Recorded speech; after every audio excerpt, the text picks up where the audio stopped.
back for another edition of Inside Benedict College Football with Coach Ron Dickerson Jr. What up, Coach? How you doing? Man, I'm good. You good? I'm tired, but I'm good. I bet. You've been on this grind. We're gonna get to that in 1 second. But Okay. First off, we gotta say thanks to our sponsors for doing what they do. We appreciate all the sponsors for this show. So big shouts to, of course, Founders Federal Credit Union. Big ups to you there. Thank you much.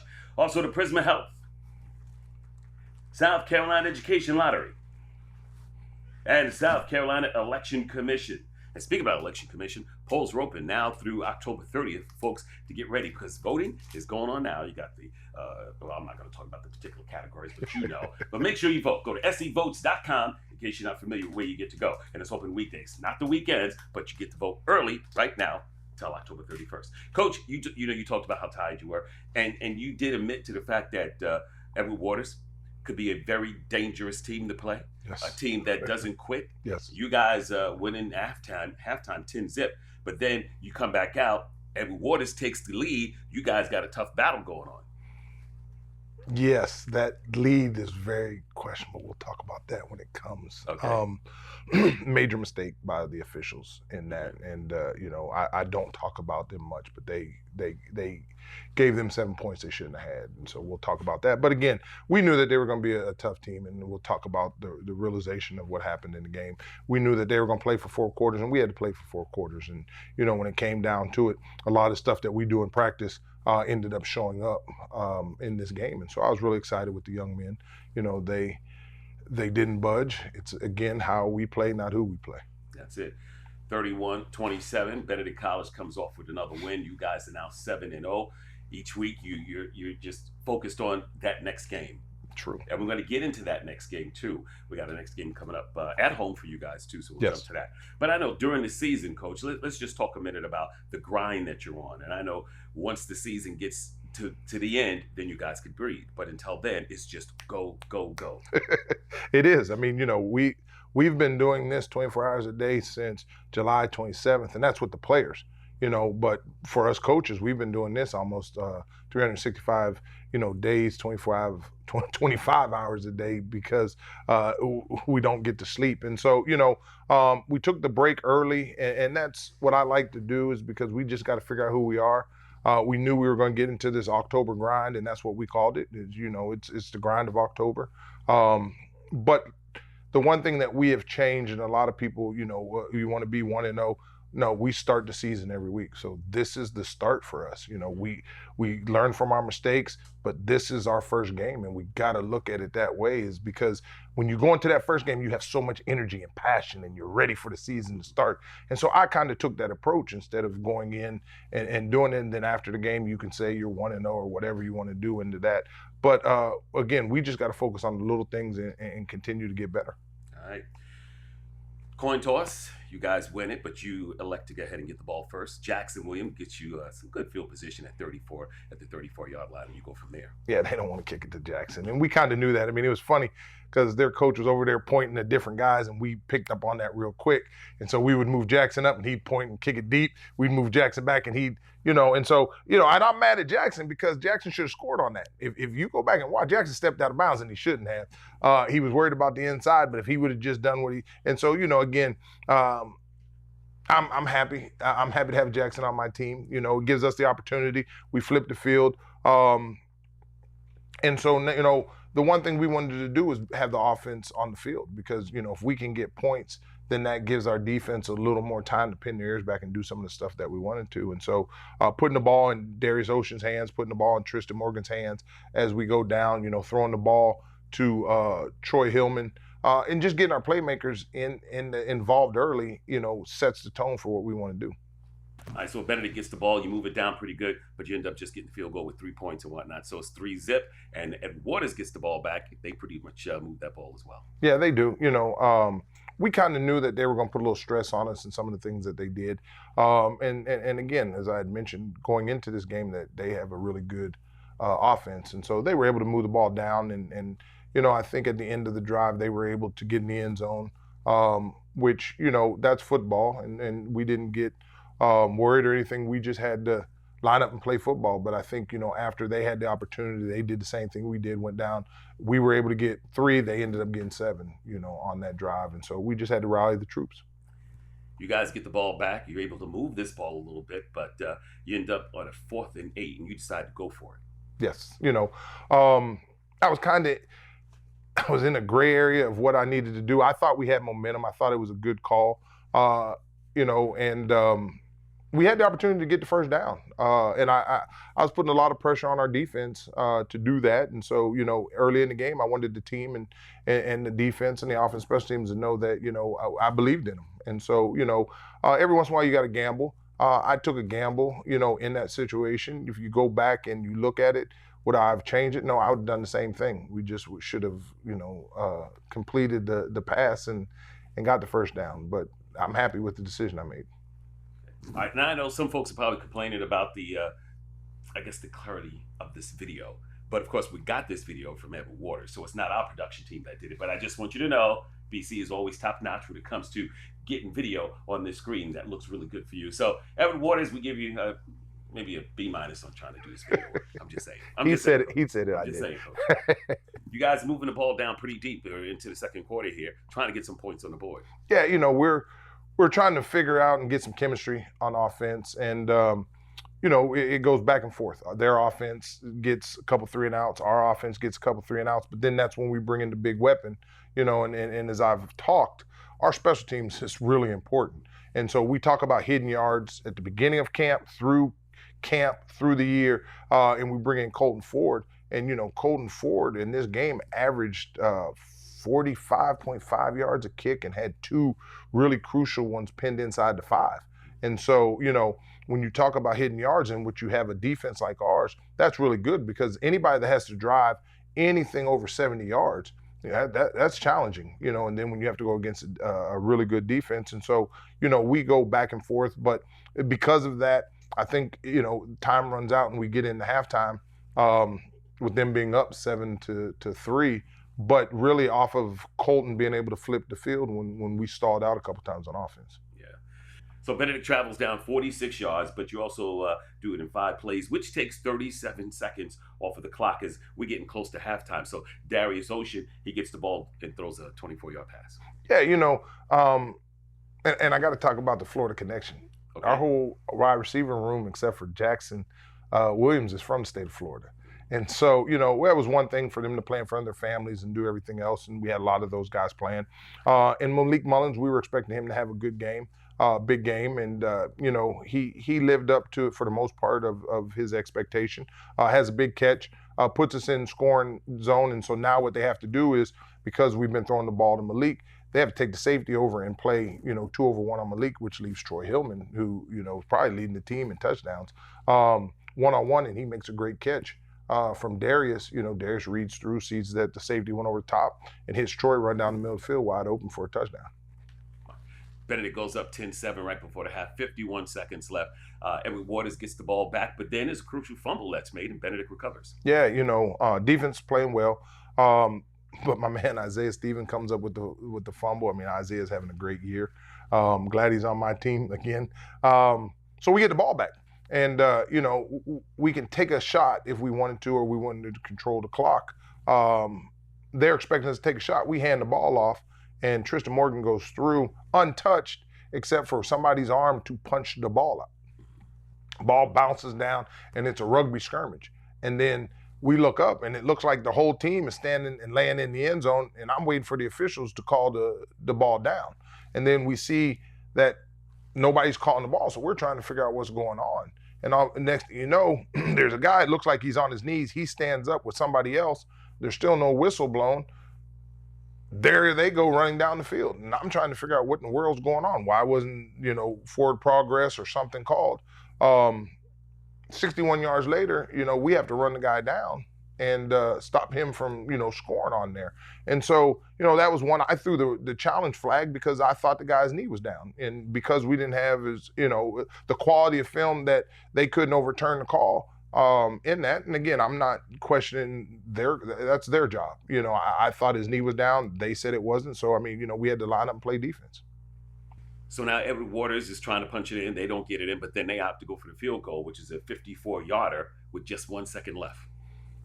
When I was growing up, they used to say karma's funny. And so, was he down? I don't know. but it didn't matter. You know, those guys just pulled their back. And the next thing you know, DJ Thompson comes through on the field goal, gets his hand up, just like we practiced. You know, Mari Terry comes off of the edge, scoops it, 46 yards. And I joke with him. Terry's small now. He's a short guy, but he's got the heart of a tiger now. I mean, he's one of our leaders and everything else. And he goes rambling down the field right before halftime, you know, and that's what we work on. You know, again, those are the things that we work on in practice.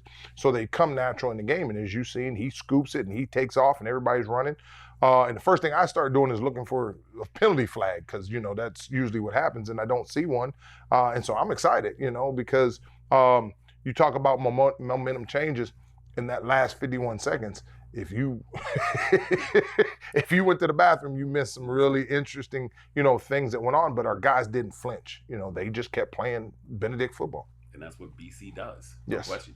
You guys go up 17-7 at the half and all of that madness that just occurred, like you said, in only 51 seconds, all of that took place. You go into the locker room halftime. How are you feeling at this point? You know, I'm upset because we dropped 3 touchdowns. So I'm really upset with the offense. I'm upset, you know, with the wide receivers. We need a little more time at the O-line. So, you know, it's not something where I'm pleased. We fumbled the ball twice going in the red zone. So, you know, a total of, I think when I counted it, we should have scored 4 touchdowns that we left out there because both of the fumbles were in the red zone. Darius and Tristan had one, you know, going in one way, and then Tristan had the other one that became the mad skirmish. We dropped 2 touchdowns. And so we just got to settle down and we got to figure out how to complete the passes and overcome some of the mental footballs that we have. But, you know, I told the coaches, you know, we're not going to go in there and hoop, haw, and haw. We just got to tell them to go back and we got to play our style of football, you know, offense, defense, and special teams. And so had a good talk with the coaches, went in there, the guys were ready. And, you know, that was our mentality. We just had to come back out and play like it was 0-0. There it is, 17-7. All right, so again, want to apologize for the poor quality of the video. Of course, again, you know where it came from, not BC, but we are trying to bring it to you the best way that we can so that you get to see this game if you weren't able to make it. Listen, also, too, we're going to take a break, but I want to give big shouts again to our sponsors. And it is Founders Federal Credit Union, as well as Prisma Health, South Carolina Education Lottery, as well as South Carolina Election Commission. So coming up, too, we're going to have our coaches, we're going to do the player spotlight. We'll do our player spotlight and we have Colton Ford, and we'll tell you why he's going to be here. Actually, you're going to hear from him why he's here as well. And we have a couple little commercials as well. So we'll be right back after this. Inside Benedict College Football, head coach Ron Dickerson Jr. No one takes care of families like Prisma Health.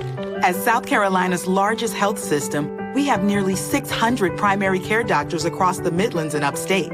So you can choose the one who's right for you. With a more personalized approach, more locations, and more convenience, including 24/7 virtual urgent care and online or in-person visits with your primary care doctor, we're doing even more to help you be your healthiest you. Prisma Health, the primary care experts. Welcome back to Inside Benedict College Football with head coach Ron Dickerson Jr. Right now, it's time for our player spotlight. Ooh, big shouts to our sponsors. Thank you so much for doing what you do. We appreciate you being a part of this show to make it all happen. So, Colton Ford, my man, sir. how are you, sir? Doing great. How are Good you? to see you. I am Yes, good. sir. He's the punter. So that means you got good legs. Yes, sir. Did you play soccer or anything like that? Yes, sir. So I grew up playing soccer from kindergarten all the way up until senior year of high school, but started kick my freshman year of high school. What made you decide to switch over to football? I mean, you played football to football, but you know. Yes, sir. So I just truthfully got burnt out from playing soccer, and I really fell in love with the sport of football, where there I was really excelling at just being a kicker. Yeah. And it came to a point where I was like, man, I really love football. So I decided to hang up the cleats for soccer and pursue this career into football. Well, you definitely got a leg. You're averaging like 45 and a little more on your punts. So, Yes, sir. dang it, that's a powerful leg. Thank What's you. the secret to a punt? Because, like, you know, punters could be of course, the heroes, but they also could be the GOAT of the game. You know? And I'm not talking about the good GOAT. Yeah, So, like, what's Yes, the sir. secret to punting? There's so many technical aspects to punting. I grew up as a kicker, so when I got to college, I got transitioned into a punter and basically had to teach myself, or not teach myself, but I had to learn all the different techniques that came with punting. So pretty much you got to make sure that when you drop the football, it's got to be nice and flat, extend out with your arm and really push it out there so you can really swing through it. Make sure your eyes are on the football, because if you look up too early, then your leg swing might get messed up. It might come inside, you won't get a clean hit. And you really want to make sure that it keeps it on the outside. So as long as you stay on that outside, you'll be able to actually swing through it properly and get the most distance for like your punt. Are you nervous every time you have to get out there to punt? When I initially started doing it, yes, but now it's got to a point where I've done it so many times. It's second nature. It's just second nature at this point. Mm-hmm. Yeah. Do you ever feel like sometimes when you punt, you want the defensive guys to come and hit you so that you get the yards and the penalty? There's some situations I'm like, this might help the team out. I hear you. What's your goal? What are you aspiring to do as far as football is concerned? Or you're like a major here at Benedict? Yes, sir. I would really like to be all conference here. I want to represent our special teams here nicely. All conference. Let's get him in there. I mean, this guy's got a leg. He's averaging 45 plus yards. Yes, sir. Dennis, they're going to work on that for you. Yes, sir. Okay. But yes, I want to be all conference, and then outside of football, I want to become a neurologist. Cool. So right now I'm a biology major, have 4.0 GPA, and I'm just my man. Yes, sir. So trying my best to excel both academically and athletically, as I want to represent Benedict with everything I can. So since you brought up neurology, is CTI real? Because you have kids like me growing up. We played football a lot. We hit hard. We had to do grass drills the whole 9 yards. Yes, sir. I think I'm okay. Yes, sir. There's yes, it is a serious issue. I know they've done a lot of research about it, and there are lingering effects. But I think now with like what teams are doing with having like safer helmets and everything like that, it's really advanced medicine going behind preventing concussions and everything like that, which results into less amounts of CTEs. So I think they're doing a great job right now with fixing all that. Colton, see, he's got this. Not only is he up here, he's here too. He's got it both ways. What year are you right now? Currently I'm a junior. Junior. And Yes, you sir. came here from Arizona. Yes, sir. That's why I'm from Queen Creek, Arizona. Was at another university in Southern California, and then came to Benedict and have loved it ever since. Well, we're glad you're over here. Yes, sir. Thank you. And you brought your leg too. Yes, sir. That's what we really need too. I mean, everything else is cool, but. All right. So listen, one more question before you go. Football. Yes, sir. Is there a certain team you want to go to or you aspire to maybe play for? If, let's say, the neurology thing didn't work, you want to stay in football. Yes, sir. NFL team? Who? Oh, Carolina Panthers. Easily, Carolina Panthers. Dallas Cowboy fan, right? They beat Washington, man. Yeah, I saw that. Yeah. Now, you could help the Panthers. Yes, sir. They need some. Sorry, Panther fans. Hey. Dennis just said they beat the Cowboys. That was a fluke game. I don't know. That's all I got to say about that. But thank you, man. We appreciate what you're doing. Yes, sir. And we appreciate Benedict on this big drive right now, doing what you do. You got your game against Albany State coming up. Yes, sir. Whew. It's going to be a tough one, but I know you Yes, guys sir. got it. Absolutely, All for right, sure. my man. Appreciate Yes, sir. you. Of course, thank you. Back with more Inside Benedict College Football. Coach Ron Dickerson Jr. This municipal election day, your vote could shape the future of your community by electing the leaders who make decisions that impact your daily life, schools, roads, safety, and more. And those decisions are made by making your voice heard in your local elections. For more information, visit scvotes.gov. And remember to vote local this municipal election day on November 4th.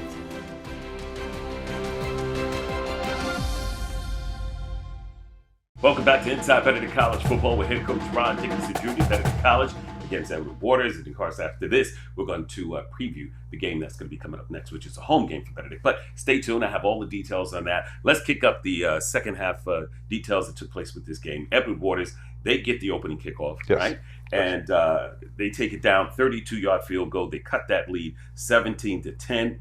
Now, here it is. A couple of punts back and forth between Benedict and Edward Waters, and some issues. So again, we get the ball back, and we're running the ball a little bit, passing the ball, have an opportunity.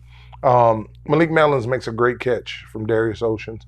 And Malik starts to dance. He's 6'3". He don't need to dance. He just needs to get upfield, which ends up having us in a situation where it's 4th and 1. So, we go out there, and something in my gut just gave me a bad feeling about the play, and I almost called timeout. But I knew that, we were a good punting unit, and so I wasn't really worried about it. The punt goes, we snap the ball. David Smith takes off in front of our bench, in front of the official. Helmet comes off, face mask. They throw the flag. They block the punt. They scoop it and they score. I'm asking the official, what was the call? He says it was face mask on Edward Waters. Never moves. I'm asking the official, what was the call? He said face mask on Edward Waters. I said, who's the penalty on? He goes out and he talks to the other official. And the next thing you know, Edward Waters run their field goal team on, and we're freaking out. And I'm trying to get the White Hats' attention because I'm like, wait a minute, the penalty was on Edward Waters before they blocked it. So it should have been a dead ball personal foul, and it should have been Benedict's ball.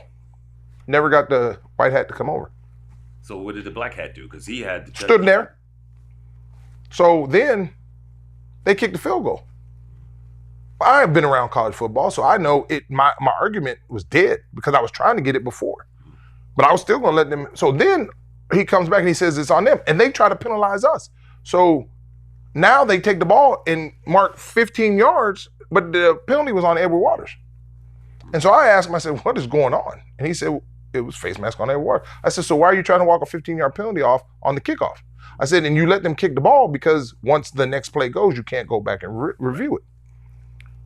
So then all of a sudden, everybody thinks that it's on the kicking, there was a penalty. No, it was why you didn't go tell the White Hat that it was on Edward Waters, and we should have either re-kicked it or it should have been Benedict's ball. So then they go and have about an 8-10 minute conversation about it, and then they come over to me and say, Coach, you're not gonna be happy. I said, I know I'm not gonna be happy.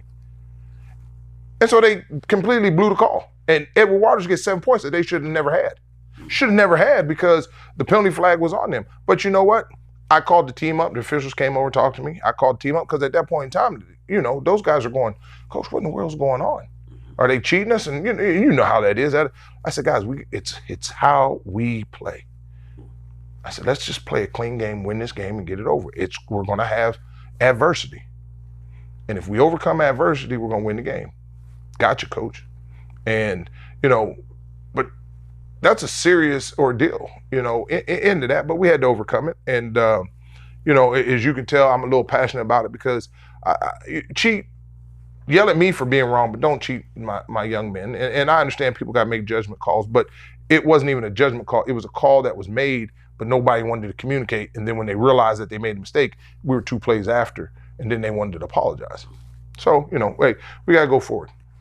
We got to go for it, and that's what we did. You know, I didn't chew them officials out or anything else. I just coached football and told my coaches and everybody else, hey, we got to play. And so that's what happened. And so, you know, I'm sorry I had to get on my tangent. But, you know, again, that affects them young men, you know, and I just am really proud that they believed in our standard. And we were able to, you know, I'm going to talk and jump ahead. We were able to overcome that because, again, 7 points is a lot. And when you look at the end score, there's 7 points that could have went either way. So, yeah. All right, so Coach, what you're telling your players, listen, we're going to take the game out of the hands of the refs. We're going to play our game, and this is what we're going to do. And I'm glad that you were able to explain and express to your kids that they need to just go ahead and play their game. Yes. This is exactly what happens. Now, let's skip ahead here. Let's go to the fourth quarter, and this is what happens. Wild fourth quarter. Edward Waters goes on an 8-play, 34-yard drive that culminates with the 25-yard field goal to give Jacksonville Tigers the 2017 lead. But Benedict gets the ball back. You guys march down the field 77 yards. Yeah, you know, and again, and I got to start with the strategics of if they're going to kick it to Jackson or not, because that's our first weapon. But if they don't kick it to Jackson, that gives us better field position. You understand? And so they don't kick it to Jackson. We get good field position, as you said. You know, it gives us an opportunity. And so at this point in time, as we talked about, it's how we play, not who we play. Our offensive line looked at me and said, Coach, we got you. And we started running the ball. And, you know, we run the ball, and then all of a sudden they bring people in the box. We have an opportunity to hit Troy Hillman on a big play, which is able to move the ball, which flips the field, you know, after we've run the ball and done some stuff like that. And seen that we were wearing their D-line down and their linebackers and everything else, and had the opportunity. Again, we ran into an RPO, seeing that they weren't going to give us the pass, hand the ball off to Tristan Morgan. And Tristan knew, earlier he had mishandled one. He wasn't going to mess this one up. And so he skirmished through, bounces off a tackle, gets some yaks, which is yards after contact, and the next thing you know, he's in the end zone. And so, again, we're just playing how we play. So after a couple of punts, so forth, Edward Waters to get the ball back on their own 42. They actually score on a run with a 58-yard run. Now that puts them up 27-24. So now Edward Waters, they don't want to kick it to Jackson Williams. What happens, Coach, from there? Again, we as coaches, we work on special teams and everything else. So we put Trey Simmons out there, who's a great, talented athlete. They kick it to him. He gives us a 21-yard return, which, cuts the field in half. I think we're somewhere around the 50-yard line. Now, the thing that a lot of people don't understand is we had a personnel situation earlier in the third quarter. I had to call timeout. And so I'll have no timeouts on the last 2 drives. Okay. And so I knew again that we had the opportunity to throw the ball, but we're going to pound it. We're going to go into our 2-minute offense, but we're going to run the ball. And if we need to, we can throw it. But I did not want to put them back on the field, and again, not being an egotistical person, it's just believing in my team, is that I'm going to eat as much clock as we can. And we do this. I mean, every Thursday we have a 2-minute drill, we have a 4-minute drill. We give all different. We got to drive 70 yards, 90 yards, 15 yards. Got to kick a field. I mean, we strategically do this every Thursday. And so the next thing you know, and a lot of people, were like, "Wow, did you know you ran the ball 11 times in a row?" And I did. Yeah. I did, because we were keeping it on the ground. We were moving the chains, and we were moving the ball. And it helps with the kickoff return starting at the 50, because we only had to go 50 yards. Worst case scenario, all we had to do was kick field goal. And so we knew that, and like I said, I did not want to give them an opportunity to have a lot of time on there. I look up, though, and I realize that there's 37 seconds left, and we're still not close to the end zone. And so I want to, at some point in time, take a shot. And in there, and I'll go backwards, actually. I had a 4th and I think it was 1 or 2. I had to make a really critical decision. And, a lot of people look at me because I'll go for it on 4th and 2, because you got to have faith in your team. And again, you got to strategically play it. Hand the ball off to Tristan Morgan. 4th and 2 turns into an 11-yard run for us. And I think that's when we really have to go into clock management at this point in time, because I think now we're under 30-some seconds, or, even it may have been less than that. 29 seconds. Okay. I knew it wasn't a lot. So when you do that, you have to go, boy, most of the average play takes 6 seconds. If you throw the ball, it may be a little shorter, but if you run it, it's guaranteed 6 seconds. So as you start going, then you have to play with the down and distance. You have to try to, if you're going to play for the field goal, make sure you put it in the right scenario for the field goal kicker to have an easy kick. You work for off the hashes, but you would like to have a direct shot. And I said, you know what? We're going to take a shot. And I looked at them and I said, guys, I'm going for it. And they said, we got you, coach. And sure enough, we run a half roll, sneak Tristan out the back, send everybody vertical. So we knew that there was nobody that was going to cover him. And Darius rolls out and flips the ball to Tristan. And so, again, I'll go back to where those 2 knuckleheads had to mishandle fumble earlier going in the red zone. They come back and team up with each other to give us the touchdown, which I think is a go-ahead touchdown, because I'm thinking about, at this point in time, do I want to go for 1 or 2? And I said, we'll be okay. Again, just having faith in the defense, we went for 1. Logan goes out there and puts it through. And we got to get everybody under control, because, there still is time on the clock. And so we got to make sure that we get a good kickoff. And we got to tackle them. That's it, for sure. You guys end up scoring 31-27. You go ahead. There's still some time on the clock. And Edward Waters decide to go with the last-ditch effort. And they throw the Hail Mary, which does not work, into the end zone. It was intercepted by, I think, Stevens. Yes. So the last 2 weeks, Isaiah's had the game-winning interceptions. And so, like I said, I'm glad he's on my team, picking the balls off for the opposing team. But again, it was an overall team effort, into that. Those are, when we talk about the 2 minute and the 4 minute, those are also things that, the defense has to go through and stuff like that. And so, nobody catch the ball, bat the ball. It just so happened that it was batted out and it fell in his hands and he didn't want anybody else to get it, and we were able to come out of there victorious after a hard fought game, which we knew that was going to happen. They're a good team. They're a well-disciplined, well-coached team. And, we just had to do and play Benedict football. And when it mattered, we did. We dominated the fourth quarter.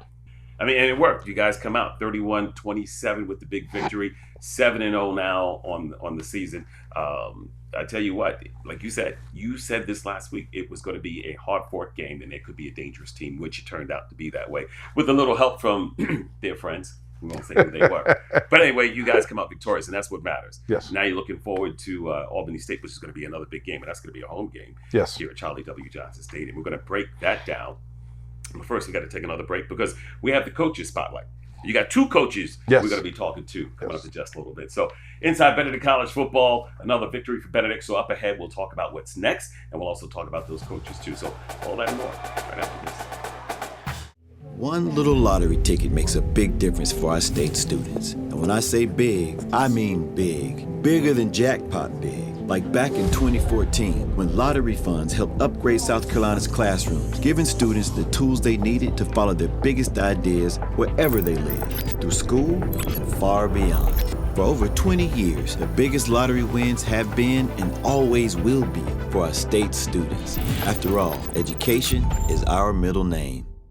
Welcome back to Inside Benedict College Football with head coach Ron Dickerson Jr. It is time now for our coaches spotlight. Paul Holmes here. He's the QB coach, but you used to do wide receivers. Yes, sir. Yes, sir. Why the switch? Just more so the continuity of the team, keeping a familiar face with the guys that's already been around, so that nothing became new or just completely out of the way for them. Just keeping things the same. All right. How's it looking so far with our QBs? If you've been watching the games, you've been pretty good. But go ahead.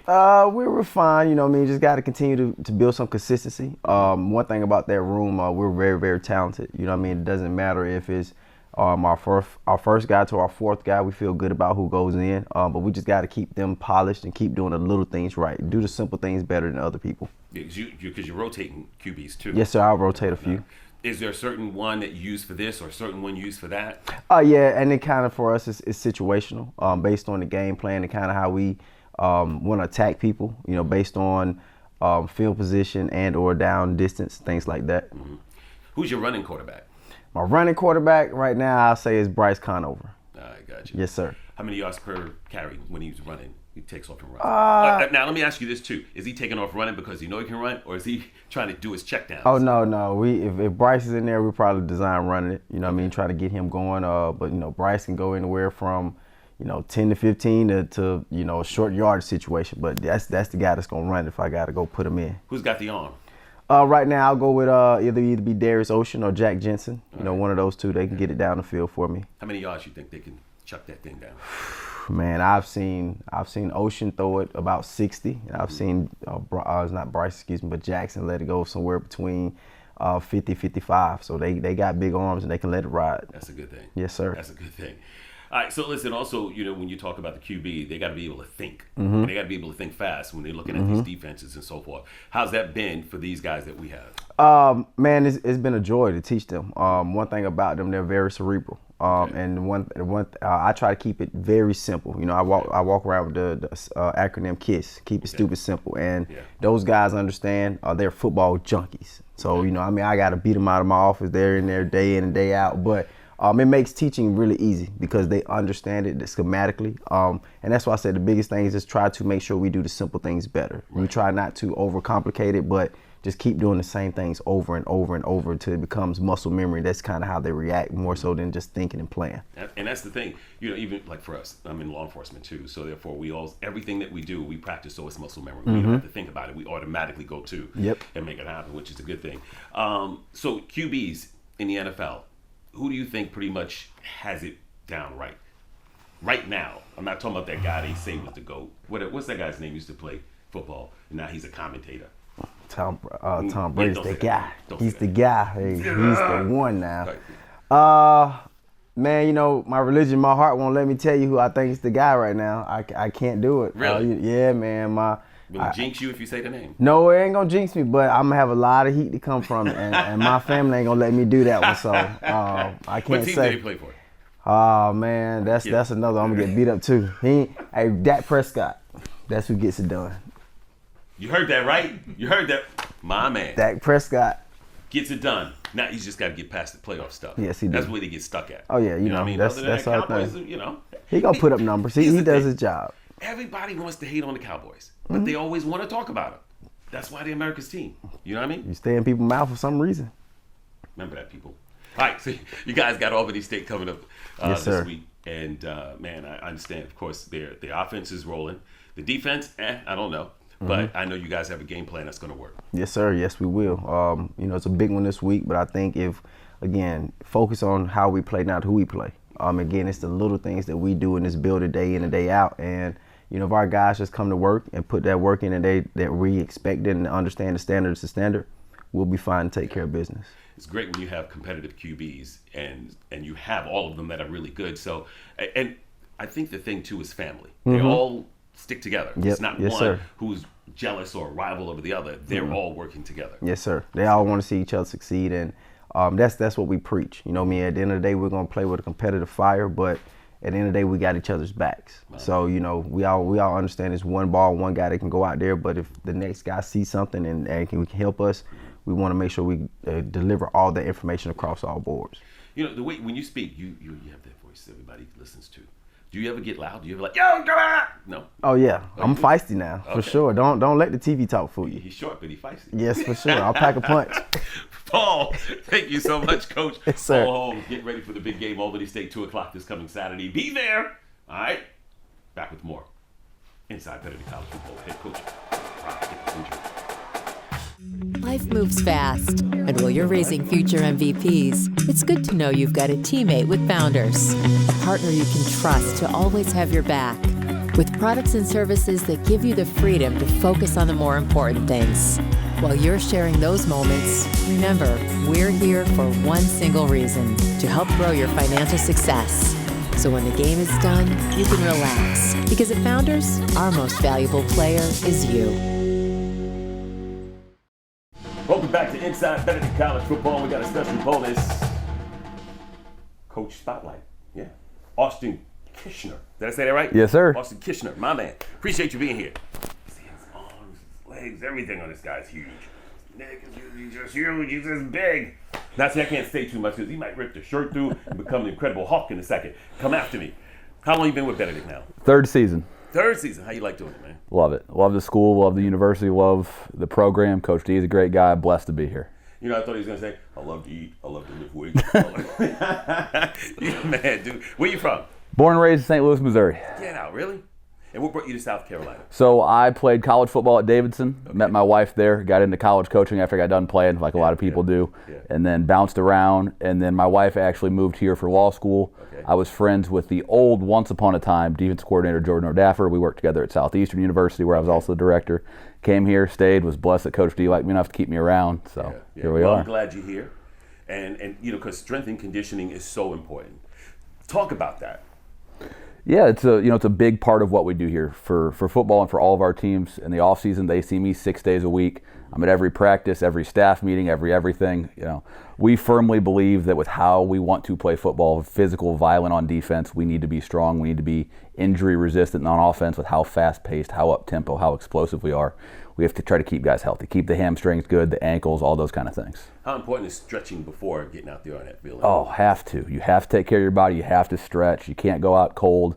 And it's tough for these kids. They get so excited, you know, they want to go play ball. Right. But you have to do the little things first so you can do the big things well. It's so important. Eating, the diet also comes into play, correct? Absolutely. Nutrition is huge. You can't run on an empty tank. Your car runs out of gas. It's not your car's fault. It's your fault for not fueling it. And with these kids, it's tough. They're busy. They have school. They have all these different things they're trying to do. So getting them into the calf, getting them food in the weight room, getting them protein, it's a big part of just keeping people available. Can they have a cheat day? Of course. It's all about balance. Everything in life is about balance. You got to have those, you know, that little victory on the way back. We stopped at Buc-ee's after our Edward Waters win, so it's kind of turned a blind eye to what we were buying at the gas station, but it's okay. So when we talk about lifting weights, let's say for those who are watching and they feel they want to do it, like 3 days a week good, or should it be every single day? 3 days a week is great. The best plan is the one that fits in your schedule and you can do consistently. Full-time consistency will always beat part-time intensity. Whether it's our student athletes, whether it's just someone watching at home, the plan that you like, the plan that you can stick to, that you enjoy, that's the best one for you. All right, so gotta run, gotta lift, and gotta eat right. Gotta find that balance. And that's how we can become like you. One day. We're going to keep striving, Coach. We're going to keep striving. Thank Pleasure. you so much for what you do. Thank you. We appreciate you, no doubt. There it is. Inside Benedict College Football with head coach Ron Dickerson Jr. More. You've never been afraid to put in the work. The extra early, extra late, extra work. Because you understand that education is the key that unlocks everything. Better pay, better hours, better opportunities, a better you. And playing the lottery is no different. Getting educated before you play gives you the tools you need to be a better player, like knowing when to play and when to take a rain check. Visit sceducationlottery.com/betteryou to be a better player. Welcome back to Inside Benedict College Football. We're thank you to our sponsors as well. We appreciate you guys, no doubt about that. Coach, a wild game. Let's get your final thoughts on this game between you and Edward Waters. You know, being away, it felt like a home game. The band was right there, the dancers, the cheerleaders. I mean, it felt like we were at home. And so I really appreciate that. And then the stands were packed with the alumni that were from Jacksonville, the ones that got on the bus to come down. We had, former players. We had current players because, again, we recruit really hard in that area. And so, again, being a lot of Florida guys, there was just a lot of Benedict people there. And so that was really good. So I want to thank everybody that made the trip, that was there, to come down and support them young men, because when we needed them, they were loud. And our guys really appreciate, the encouragement and the support that everybody brought. Again, we knew it was going to be a hard-fought game. We just had to play Benedict football. And we did that. And like I said, in the fourth quarter when it really mattered, the big thing for us was we had to overcome adversity, and we did that. And we had to learn how to finish, and we did that. And so I'm happy. I'm happy that the young men, were able to put their vision before the fear and be successful. And that's a life lesson. That's not a football lesson. That, if you get caught in the outside, if you let the other things, the things that you can't control you, you probably will fail. If you can just control, and everybody's going to be at different speeds, and that's what I told them. We're all going to be moving, but if we all come together and we become a tight ball, as I joke, and you'll hear them say, I'm the driver of this bus, and so we talk about the bus a lot, and so I just need everybody to get on the bus, and that's what they did. Well, you are so far. Seven big wins, no losses, and you're going to continue to drive and move forward. And you got your next battle coming up this Saturday, 2 o'clock at home, Charlie W. Johnson Stadium against Albany State. It's Greek Day. It's Take a Kid to the Game Day. It's also First Responders Day. So I'm sure discounted tickets for those folks are free tickets. Which one, Dennis? Which one? All children get in free. All kids get in free. All kids get in free. So bring the family out. Please. What do you do when you show your military ID? Do you get in free with that one too? Yep. You get in free with your military ID, which I think is a great thing. And big ups to all of you first responders. You know what? I think this is great what Benedict does when they invite the community like that to come in and be a part of the game and be recognized for what they do in their service to the community. We're a community school, and, you got to reach one to teach one. And so, I appreciate the administration, the student body for reaching out and doing the community services. We've talked about it. Actually, Friday morning, we're going to an elementary school and we're going to open up doors and give out, tickets and stuff for those young students to know about Benedict College. And so, that is just something that we are blessed to do, is to give back. We're also going to have the local flag football team come, and they're going to run out with the team. I'm a big supporter of flag football. My middle daughter, she's been blessed to win 2 national championships. She's a scholar, she's on scholarship to finish her collegiate career. She's been at a couple games. And so, to have the ability, everybody can't play full, but if you love it, because, football is the greatest sport out there. And now that it's opened up for people to not have to play the physical aspect of it, I think it's a great opportunity. So again, that's just us giving back to the community as a football team, but also as Benedict College. Albany State, your next game. Give us a little preview. What do you think this team is about and what it may look like on the field? They're really good. I'm not going to take anything from it. They were preseason ranked number 1. They've lived up to that. They're the team that has everybody coming back from last year, so they know how to play together. They have a great coaching staff, into that. And this is a good opportunity for them to, come to Benedict and Columbia and show who they are. And so they do really well, on offense. I mean, I think they had the preseason Offensive Player of the Year in their quarterback, and he's led them. I think they're 5-0 in the conference or somewhere. They've played, 5-0. They've played FAMU and almost beat FAMU. And so, we're gonna have our hands full. But again, they play sound on offense. They like to run the ball a lot. Defensively, they're going to pressure us. They got a good defensive front. They got good DBs. And so, it's going to come down to fundamentally sound football. All right. Averaging 38.3 points a game. Also, 231 rushing yards, averaging that as well. So, yeah, you're going to play a stout team. But, of course, stacking up against Benedict and what Benedict brings to the table should be a good battle. Yeah, it should be. It's another opportunity on Saturday. Absolutely. 2:00 start. Don't miss this game. As you can tell with what we're talking about here, should be an exciting game as well after an exciting one that you just had. So hopefully your team is ready for back-to-back exciting games. That's what I told them is, you woke up one day and you said you want to play college football. And so you're playing college football. And that's the greatest thing, as there's only on Saturday one team and another team that gets to play college football, and that's amongst every state and everything else. So if you've had a dream to play, then fulfill your dream. And so I'm excited about this. Good. BenedictTickets.com. BenedictTickets.com. They have parking passes available. If you want to do tailgating, you could do that as well. And we would love to see you there. Don't forget, It is First Responders Day.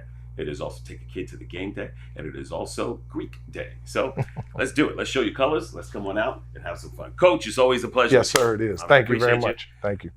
7-0. Support the Tigers, baby. They need you in that stadium. Let's make it rock. I want it to be where people feel like it's an earthquake going on right there at Charlie W. Johnson Stadium, and that stadium is swaying with you guys supporting the purple and gold.